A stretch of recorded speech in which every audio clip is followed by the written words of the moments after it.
Hi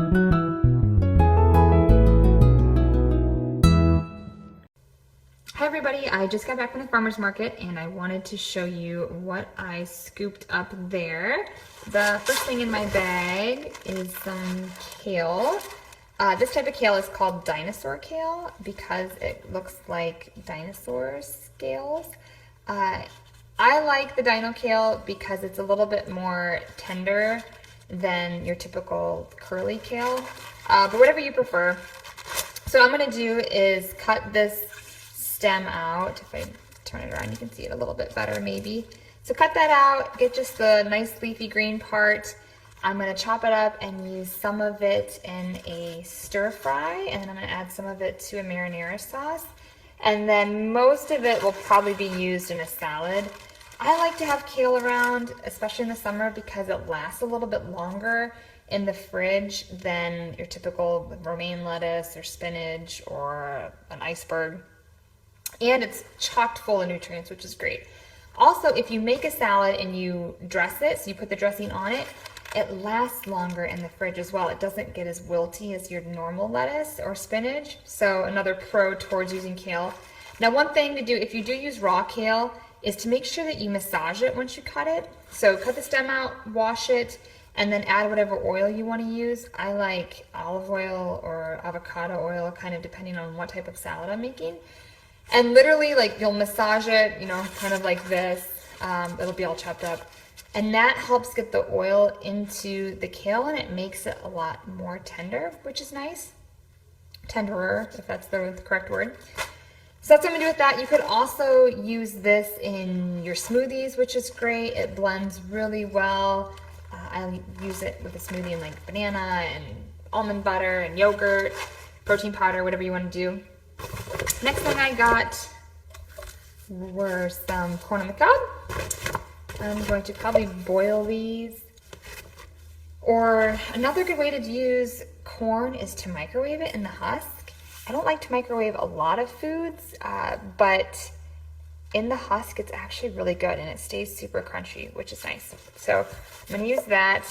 If you're early post-op, corn is probably not gonna be a great food for you to use immediately. If you are early post-op within those first like 2 to 4 months or so, the kale is really good in a smoothie, but raw is probably gonna be pretty tough. And again, it could be added to a sauce of some kind, or steamed, or stir-fried, and would probably be well tolerated, but the corn's a little bit tougher. Next, I got this beautiful head of broccoli. Isn't that huge? It's like a bouquet of broccoli. So this is organic.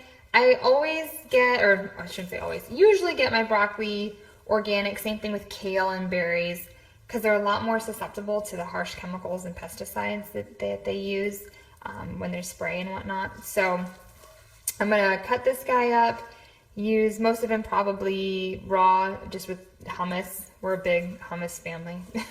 And I'll probably save some of it and steam it as well for sides during the week. But I'm gonna cut this guy all up at once, so I don't have to do it several times during the week and save myself some time. If you're early post-op, again, if you steam this till it's really soft and tender, it's usually well tolerated, but raw, you're probably gonna wait till you're at least 2 to 4 months out. Some people even have to wait a little bit longer than that. So there's that guy. And then I got some beautiful peppers as well. Same thing with these. I'll probably cut them up, wash them, cut them up into strips. The tops, I always slice them top and bottom, and then the tops I chop up into small pieces and I'll use in omelets. Again, I'll use it in that marinara sauce that I'm gonna make this week, just to add some extra veggies to it. I always add, onions, peppers, spinach, mushrooms to my marinara sauce, just to add some extra vegetables for the kiddos. Really, more than anything, they gobble up marinara sauce, or your basic tomato sauce. So it's an easy way that I can get extra vegetables into our family without a whole lot of extra effort. And then I'll also keep some raw, just so that I can dip it in hummus once again. So there's my grocery get at the farmer's market. Oh, and I got these beautiful flowers. So we've got some sunflowers, some zinnias. I love the zinnias. All right, happy Wednesday. Thanks. Questions? We would love to hear from you in the comment section below. Tell us what else you want us to cover. And do not forget to share and like this video.